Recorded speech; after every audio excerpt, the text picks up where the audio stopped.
அதிமுகவோட IT wing செயல்படல அப்படிங்கிறதுக்கு சவுக்கு சங்கர் எதை குற்றச்சாட்டு வைக்கிறார் அப்படின்னா இன்ஸ்டாகிராம். எடப்பாடியோட இன்ஸ்டாகிராம் பக்கத்துல ஃபாலோவர்ஸே இல்ல. ஒட்டுமொத்தமான யங்ஸ்டர்ஸ் பூரா இன்ஸ்டாகிராம் தான் இருக்கான். இன்னைக்கு தேர்தல் வரப்போகுது. இப்ப வேலை செய்யலாம், வேற எப்ப வேலை செய்ய போறீங்க? இது கூட இன்ஸ்டாகிராம்ல ஒரு லட்சக்கணக்கான ஃபாலோவர்ஸ் கொண்டு வந்துருக்கலாம்ல அப்படின்னு கேட்கிறாரு. இன்ஸ்டாகிராம்ல லட்சக்கணக்கான ஃபாலோவர்ஸ் இருந்தா லீடர் ஆயிரலாமா?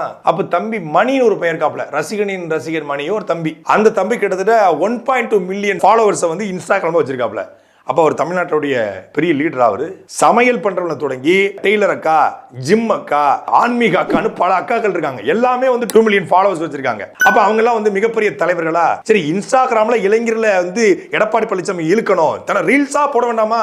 ரீல்ஸ் போட வேண்டாமான்றாரு. ரீல்ஸ்னா எப்படி? தொட்டதெல்லாம் தோல் படுற கண்ணு மம்பட்டியாட மம்பட்டியா அந்த பாட்டுக்கு எடப்பாடி பழனிசாமி ஆடி ரீல்ஸ் போடுறதா? இல்ல காதல் வளர்த்தேன் உள்ள நானும் புள்ள நானும் காதல் வளர்த்தேன் இதயத்தின் உள்ள செடி பொண்ணு தான் நட்டு வளர்த்தன்னு அதை பாட்டை போட்டு எடப்பாடி பழனிசாமி ரீல்ஸ் போட வைக்கிறதா?